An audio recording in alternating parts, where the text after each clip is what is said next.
이름으로 간절히 기도를 드립니다. 아멘. 네, 오늘은 교회력으로 성령 강림 주일입니다. 성령 강림 주일은 사실상 우리 기독교 교회가 시작된 날이라고 여겨도 큰 무리가 없습니다.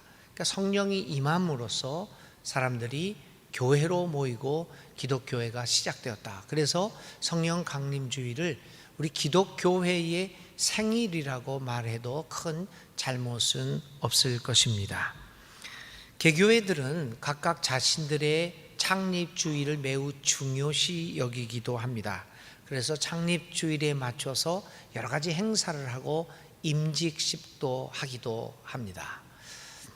그럼에도 불구하고 이 개교회 창립일은 우리가 중요시 여기면서도 오늘 우리 이 기독교회가 탄생한 성령 강림 주일은 별다른 행사 없이 그냥 평범하게 지나곤 합니다. 저도 30년 이상 이렇게 목회를 하면서 성령 강림 주일을 특별하게 지켜본 적은 없고 그냥 성서 정가에 따라서 성령 강림에 대한 이야기를 성경 본문을 통해서 설교를 하는 그 정도로 지냈던 것으로 기억합니다. 그런데 이번 주에 이 성령 강림 주일을 이렇게 기다리면서 설교를 준비하면서 저의 마음속에 떠올랐던 생각이 바로 이것이었습니다. 개교의 창립일은 중요시 여기면서도 우리 전체의 기본적인 교회의 출발날은 그냥 이렇게 평범하게 지내는 것은 좀 모순이 있지 않는가, 이런 생각도 하게 되었습니다.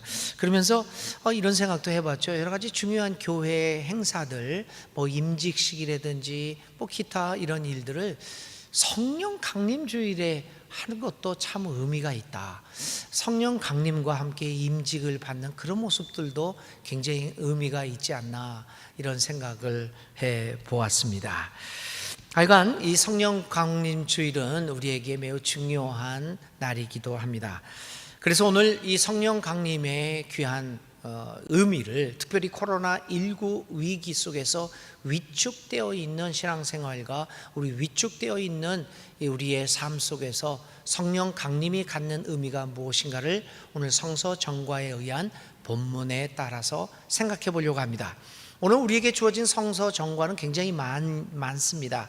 그 중에서도 저는 사도행전 2장에 있는 말씀을 선택을 해서 이 말씀에 의거하여 성령 강림의 의미를 살펴보려고 합니다.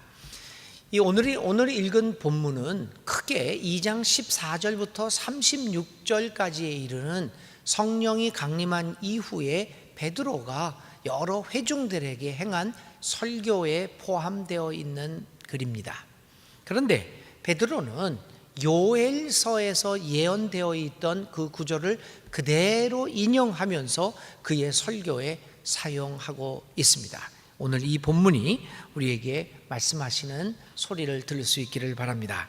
자, 예수님의 죽음 이후 제자들은 깊은 시리에 빠지게 됩니다. 그들은 예수님을 따라다니면서 나름대로 꿈을 키워왔지만 예수님의 십자가에서의 비참한 죽음은 그들의 꿈을 산산조각 내버리고 말았습니다.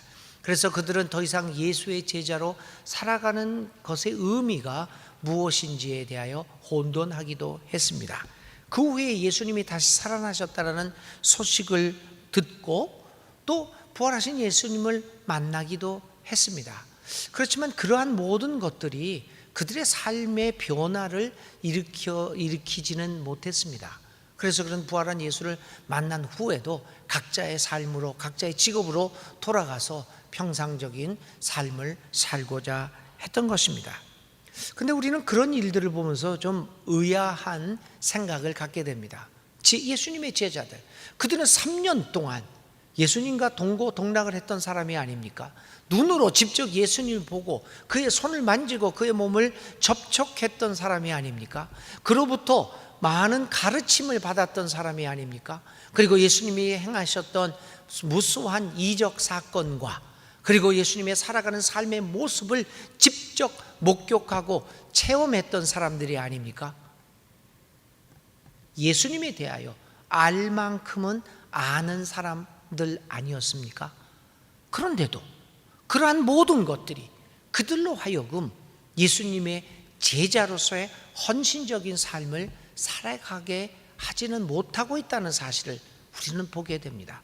도대체 무슨 일이 발생하는 것일까요? 그것은 바로 하나님의 영, 성령이 그들에게 임하지 않았기 때문이었습니다.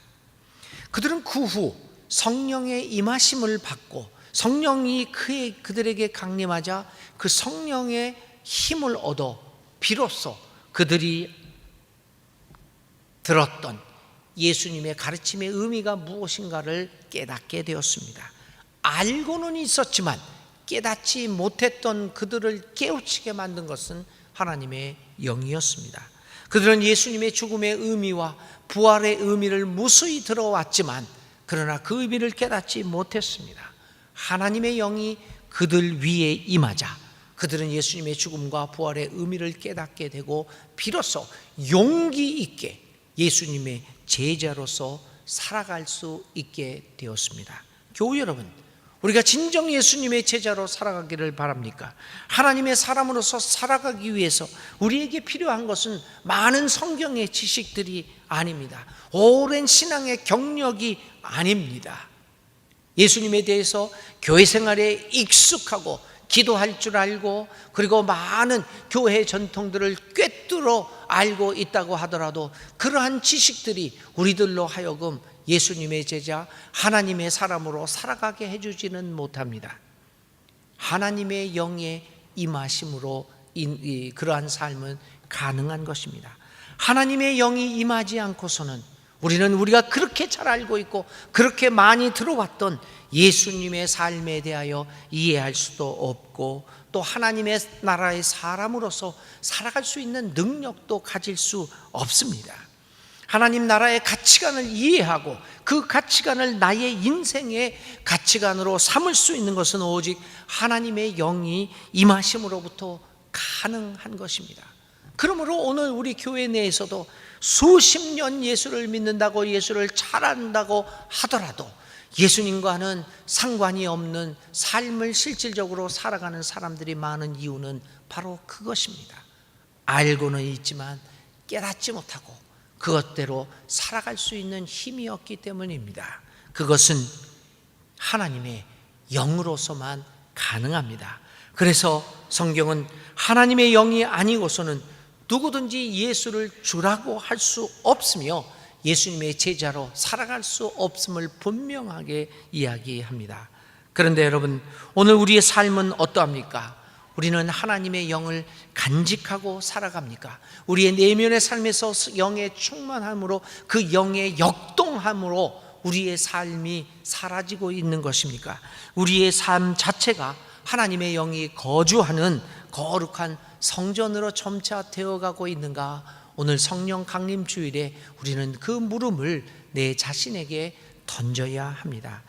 진정한 삶의 회복, 진정한 신앙의 회복은 오직 하나님의 영의 임함으로서만 가능해진다는 것입니다. 우리 교단과 한교총이라는 단체, 우리 많은 기독교 교회들이 속해 있는 한국교회총연합이라는 단체에서 5월 31일 오늘을 성령 강림 주일날을 한국교회 예배의 회복의 날로 정했습니다. 그래서 그런 지시들이 내려왔습니다. 교단에서도 뭐 여러 가지 일들이 있습니다. 우리가 여태까지 코로나19 때문에 제대로 모이지 못했고 했던 것들을 온전하게 예배를 회복하자, 그런 가운데 여러 가지 가운데서 이런 이야기들도 합니다. 그러면서 아마 주된 강조점이 어떻게 예배 회복을 어디다 보고 있냐면 이 예배 출석에다 두고 있습니다. 예배 출석을 80%로 하자. 오늘 5월 31일 날 그게 과연 올바른 것인가, 그게 올바른 예배의 회복을 의미하는 것인가는 큰 의문을 갖지 않을 수 없습니다. 여러분, 우리 교회도 한 2달 이상을 현장 예배를 드리지 못하고 온라인 예배로만 했습니다. 지금으로서는 현장 예배의 사회적 거리를 지켜가면서 모든 방역수칙을 철저히 지켜가면서 예배를 드리고 있습니다. 현장 예배와 온라인 예배를 병행하고 있는데, 우리 교회 같은 경우에는 예배 출석수가 본래의 예배 출석수의 한 50%, 60% 정도가 출석을 하고 있습니다. 그러니까 상당히 뭐 나쁜 숫자는 아닙니다. 현재 서울에서도 마찬가지로 수도권에서도 50에서 60% 이렇게 왔다 갔다 합니다. 근데 그거를 5월 31일 날 예배 회복의 날로 해서 80%로 옮기자 이렇게 했습니다. 근데 그게 가능하지가 않습니다. 그렇기 때문에 또 따닥따닥 이렇게 붙어 앉아서 예배를 드리게 되고, 방역 수칙을 지키지 못함으로써 사회에 많은 지탄을 또 받게 되는 그러한 위험들이 있습니다. 실제로 부천에서는 이미 오늘 예배 회복의 날이지만 오히려 예배를 하지 못하는 사태가 발생을 했습니다. 현장 예배를 못하고 문을 닫아버리게 되는 다시 그 일이 반복이 되었습니다. 여러분, 이러한 시기에서 코로나19 위기로서 이렇게 타닥타닥 붙어서 예배 드리지 못하고 예배당을 그래서 꽉꽉 채우지 못하는 이 현실 속에서 여러분, 진정한 예배 회복은 무엇입니까? 사람으로 이 예배당을 꽉꽉 채워서 코로나19 위기를 또 이렇게 발생하게 만들고 사회의 지탄을 받는 것이 예배 회복이 아닙니다. 이 예배당을 꽉꽉 채우는 것이 아니라 우리의 마음을, 이 예배당을 성령으로 충만케 하는 것, 그것이 진정한 의미의 예배 회복입니다. 오늘 우리는 간절하게 코로나19 위기를 맞이하여 변해져가는 이 교회의 삶의 모습을 보면서 진정한 신앙과 예배의 회복을 위해서 우리는 간절히 기도해야 됩니다. 그러나 그 관점이 물질적이고 수적인 것에 매달려 있다면 문제가 발생합니다. 오늘 성령 강림 주일에 예배의 회복의 날을 정한 것은 시적절합니다. 그러나 우리의 방향은 이 교회를 100% 출석을 해서 꽉꽉 채우는 것이 아니라 우리의 비어있는 이 마음이, 이 내면의 삶에 성령으로 가득 차서 진정한 우리의 삶의 회복을 기도하는 성령 강림 주일이 되어야 할 것입니다. 우리 사랑하는 순천중앙교회에 성령이 가득하고, 우리 순천중앙교회 교우들 비록 현장 예배는 못 나오고 온라인 예배를 드리면서 우리 함께 하나님 앞에 예배를 드리고 있는 모든 순천중앙교회 교우들의 내면의 삶에 이 성령 강림 주일에 성령이 충만해지는 역사가 일어났으면 얼마나 좋겠습니까? 그 일을 위해서, 그 회복을 위해서 오늘도 우리는 기도합니다. 사랑하는 여러분, 하나님의 영으로 살아가는 사람만이 참된 그리스도인으로 살아갈 수 있습니다. 그런 사람만이 그리스도의 제자의 삶을 가능하게 만듭니다. 그래서 하나님은 오늘도 우리를 제자 삼기 위하여 우리에게 자신의 영을 부어주시기를 원하고 계십니다. 이러한 하나님의 영이 임하면 놀라운 일이 발생한다고 오늘 우리의 본문은 이야기하고 있습니다. 그것을 오늘의 본문은 4가지로 요약하여 말하고 있습니다. 17절부터 18절 사이입니다. 첫 번째는 우리의 어린 자녀들이 예언을 할 것입니다. 두 번째는 우리의 노인들이 꿈을 꾼다고 얘기를 합니다. 우리의 청년, 중년들, 장년들, 이 젊은이들은 환상을 본다고 얘기를 합니다. 그뿐만 아닙니다. 우리 주위에 있는 보잘것없이 취급되었던 종들도, 남자도 여자도 예언을, 하나님의 영이 임하여 예언할 것이다 라고, 이 놀라운 일이 하나님의 영의 강림으로 인하여 발생한다고 얘기합니다. 오늘 우리가 살고 있는 우리 사회에, 우리의 공동체에 이러한 하나님의 성령이 강림하셔서 이 같은 놀라운 4가지 사건들이 발생하는 순천중앙교회 공동체가 되었으면 좋겠습니다. 먼저 우리의 어린 자녀들은 예언을 하게 될 것입니다. 만일 우리의 삶이 성령으로 가득 차고 우리 공동체가 성령에 의해서 운행되어지는 교회가 될 수만 있다면 이 교회에 속한 이 여러분들의 어린 자녀들은 예언을 할 것이라고 말씀합니다. 하나님의 영은 우리에게 예언의 능력을 주십니다. 그런데 여기서 주의할 것은 저희가 늘 수차례 강조했던 것이죠. 성경에서 말하는 예언은 점치는 게 아닙니다. 내일 뭐 앞으로 당신에게 무슨 일이 일어날 것이다. 그런 예언을 그 점치는 것을 예언이라고 말하지 않습니다. 그래서 사실 이 구절을 예언하게 된다는 것을 점치는 것으로 생각해서 잘못된 길로 간 사람들도 상당히 많습니다. 여러분, 성경에서 말하는 예언은 단순한 점을 치는 것이 아닙니다. 그것은 하나님의 뜻을 구별하는 능력을 이야기합니다. 예언의 능력을 가진 사람은 무엇이 하나님의 뜻인지를 분별하게 됩니다. 어떤 것이 하나님이 원하시는 일이라고 하는 것을 판단합니다. 누가 가르쳐줘서도 아닙니다. 다른 사람들은 그것을 못 보고 있는데 이 사람만은 그것이 하나님의 뜻이고 이렇게 하는 것이 하나님의 뜻을 이루는 것이라는 것을 제대로 판단합니다. 그것이 예언의 능력입니다. 그리고 그 예언의 능력은 성령의 강림으로부터 온다는 것입니다. 예언의 능력은 옳고 그름, 하나님의 정의가 어디에 있는가를 분별하는 능력과 통찰력, 판단력, 분별력을 의미합니다. 이러한 통찰력을, 이러한 분별력을 여러분들의 어린 자녀들이 하나님의 영을 통하여 갖게 된다고 오늘 우리의 성경은 말씀하고 계십니다. 어린아이들과 어른들의 차이가 무엇입니까? 가장 궁극적인 핵심적인 차이는 판단력의 여부입니다. 어린이들은 분별력이 없지 않습니까? 그래서 이게 뭔지도 모르고 이 일도 하고 저 일도 하지 않습니까? 무엇이 옳고 그른지 아주 어린아이들은 이 판단력이 없습니다. 그것들을 우리들이 자라나가면서 뭐 교육을 통해서 뭐 여러 가지를 통해서 분별력을 갖게 되고 판단력을 갖게 되면서 우리는 점차 어른이 되어 갑니다. 만일 어른에게도 이러한 판단력과 분별력이 없다면 그는 몸은 어른이지만 어린아이와 마찬가지입니다. 분별력과 판단력이 없으면 우리는 일을 많이 그르치기도 합니다. 그래서 우리 어른들에게 필요한 것은 정말 올바른 판단력과 분별력, 또 하나님의 뜻이 어디 있는가를 남이 못 보는 것을 볼 수 있는 통찰력이 필요합니다. 그런데 여러분, 이 분별력과 판단력과 통찰력을 여러분들의 어린 자녀가 갖게 된다면 얼마나 놀라운 일이겠습니까? 하나님의 약속은 바로 이것입니다.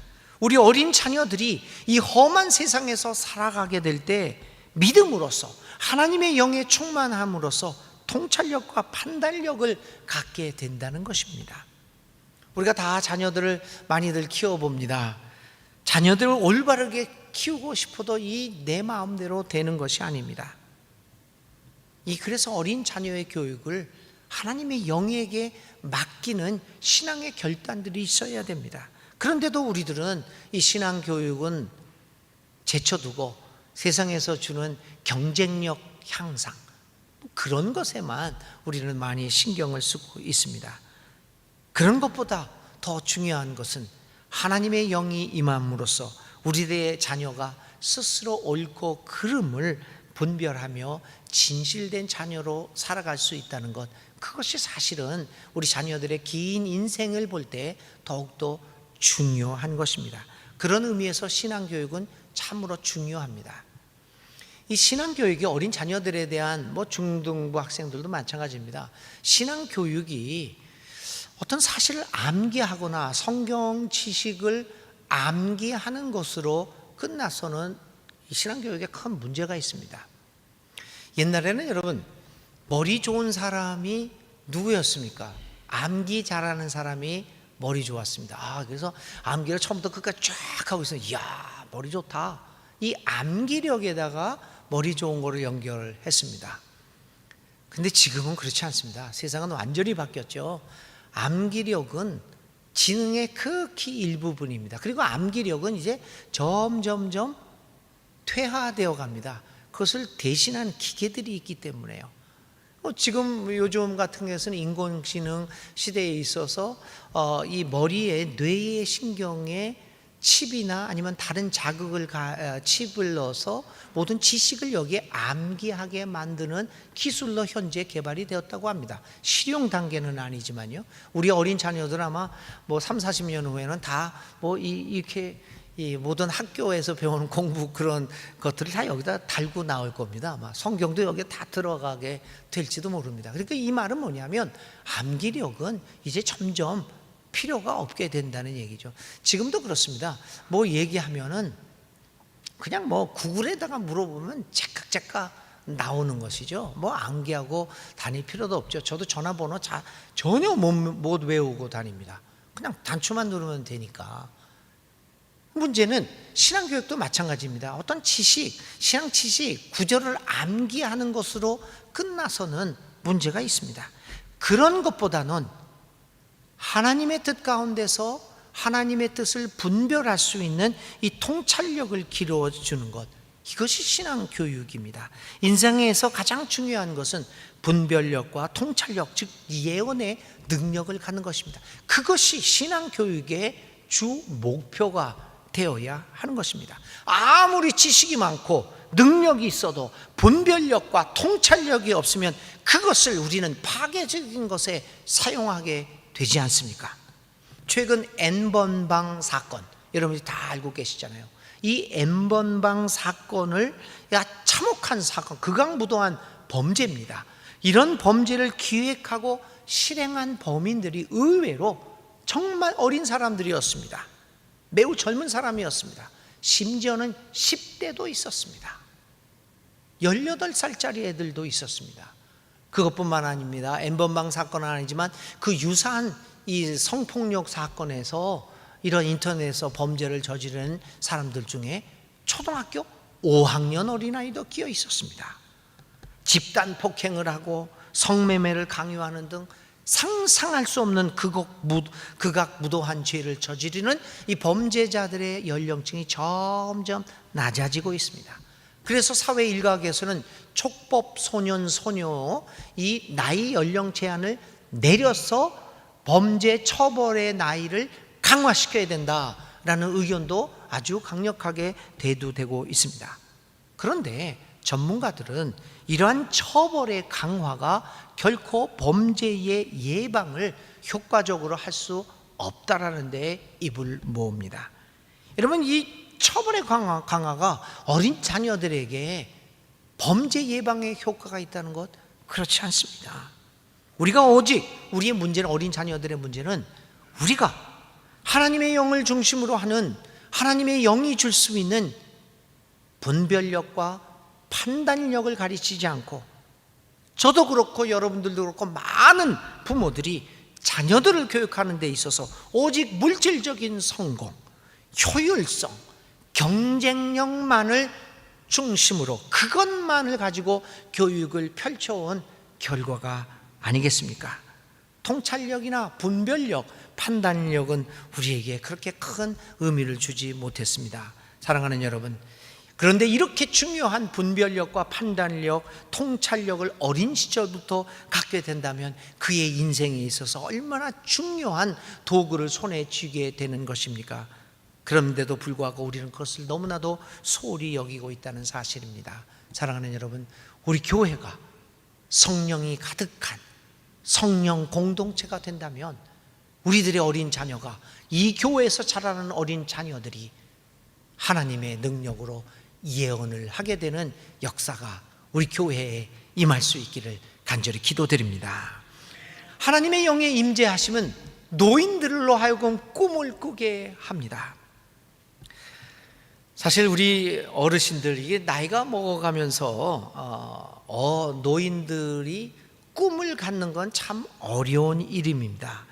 반드시 이게 이 꿈이라고 하는 것이 단순한 생리적인 꿈을 이야기하는 것이 아니라 노년기가 되었을 때 자신의 인생에 대한 확신과 소망, 어떤 가슴을 떨리게 만들고 가슴을 뛰게 만드는 그런 희망들을 노인들이 많이 갖지 못한다고 합니다. 어린 소년들은 바람에 굴러가는 낙엽을 보고도 까르르 웃는다고 합니다. 여러분은 어떻습니까? 나이 드신 분들, 저는 뭐 그렇게 웃기지 않더라고요. 그거 낙엽이 굴러가면 저것도 쓰레기 쌓이겠구나, 이런 생각만 나지 뭐 이렇게 웃기지는 않습니다. 어린 소녀들은, 젊은이들은 어떤 사건을 보면 가슴이 뜁니다. 눈이 내리면 나가서 놀고 싶고, 우리는 눈이 오면 잘못 나가다가 미끄러져서 간다. 가슴을 뛰게 하지 않습니다. 이게 노인들의 특징입니다. 노인들의 문제 중에 많은 부분을 차지하는 것이 이렇게 가슴을 뛰게 하는 것이 별로 없다는 겁니다. 그래서 노년기에 들어서 별로 할 일도 없고 활동할 능력도 없어지고 별로 그냥 뭐 이렇게 저렇게 그냥 살아가게 되는 게 노인들의 문제입니다. 뭐 저도 이제 이미 노인기에 접어든 사람으로서 과연 나는 이 나이가 먹어가면서 늙어가면서 무엇을 할 수 있을 것인가, 이런 생각을 하게 됩니다. 또 새로운 것을 하게 될까? 여러분들은 어떻습니까? 저는 개인적으로는 하나님의 영에 정말 감사한 것은 늘 나중에 이제 나이가 들어가는 것들에 대해서는 가슴 뛰는 기대가 있습니다. 이제 은퇴하고 나서는 빨리 세월이 흘렀으면 좋겠다, 이런 생각도 합니다. 그래서 빨리 은퇴를 하고 공식적인 일에서 벗어나면, 제도를 벗어나면 얼마나 날개치며 또 새로운 일들을 할 수 있을까, 나름대로 이렇게 구상을 합니다. 이 일도 할 수 있고 저 일도 할 수도 있다. 최근에 어떤 우리 교인 중에서 저는 그분을 볼 때마다 참 나도 저렇게 살아갈까 뭐 이런 생각도 해보는데, 이분은 얼마 전에 이제 은퇴를 하셨어요. 그런데 새로운 일을 합니다. 그분의 얼굴을 보면 은퇴했으니 이제 뭐 할 일 없고 뭐 어떡하나 뭐 이런 것이 아니라 얼마나 활기차게 그분을 만날 때마다 얼굴에 그 웃음이 있고, 그런지 아마 그분은 자기가 이제 뭐 자기가 하던 직업과 다른 직업을 하거든, 다른 일을 하거든요. 근데 그 일을 하면서 굉장히 가슴이 뛸 겁니다. 사랑하는 교회 여러분, 하나님의 영이 임하시면 할 일 없는 것 같은 노년기에서도 우리의 가슴을 뛰게 하는 일들이 생깁니다. 여러분들의 심장을 다시 한번 박동케 하는 것이 성령의 임하심입니다. 예수님을 진실되게 믿고 살아온 노인들은 달라도 한참 다른 모습을 보일 것입니다. 하나님의 영에 사로잡혀 있는 사람들은 이렇게 어려서부터 노인이 되기까지 하나님이 그분의 전생을 통하여 함께 해주시기 때문입니다. 저를 비롯하여 우리 노년기를 맞이하고 또 노년기에 이미 들어서서 노년기를 살고 계시는 우리 교회 여러분, 진정 하나님의 영에 사로잡히는 경험들을 날마다 해보시기 바랍니다. 성령 강림절에 임하시는 성령님은 여러분들, 우리 모두를 나이에 상관없이 늘 푸른 인생을 살게 해주십니다. 우리에게 꿈을 주시는 성령 강림이 우리 사랑하는 순천중앙교회 모든 어르신들에게 강력히 임하시기를 간절히 기도드립니다. 그래서 서로 앞으로의 인생을 향하여 가슴 뛰는 기대감을 가지고 희망을 가지고 살아가는 우리 순천중앙교회 공동체가 될 수 있기를 간절히 기도드립니다. 성령 임재의 결과는 젊은이들에게도 임합니다. 젊은이들이 환상을 보는 것으로 나타납니다. 젊은이들의 특징을 무엇이라고 말할 수 있겠습니까? 그것은 한마디로 자신의 미래에 대하여 비전, 환상을 갖는 것입니다. 자신과 자신이 속해 있는 공동체에 대한 환상을 갖는 것입니다. 환상이 없는 젊은이들, 비전을 갖지 못한 젊은이들은 진정한 의미에서 젊은이가 아닙니다. 오늘 우리 사회에 비전을 갖고 있는 젊은이가 많아야 오늘 우리 사회가 미래가 밝습니다. 환상은 미래를 향한 청사진이라고 볼 수 있습니다. 아이들에게, 젊은이들에게 묻습니다. 당신의 인생에서 무엇을 하고 싶습니까? 사람들이 이렇게 대답합니다.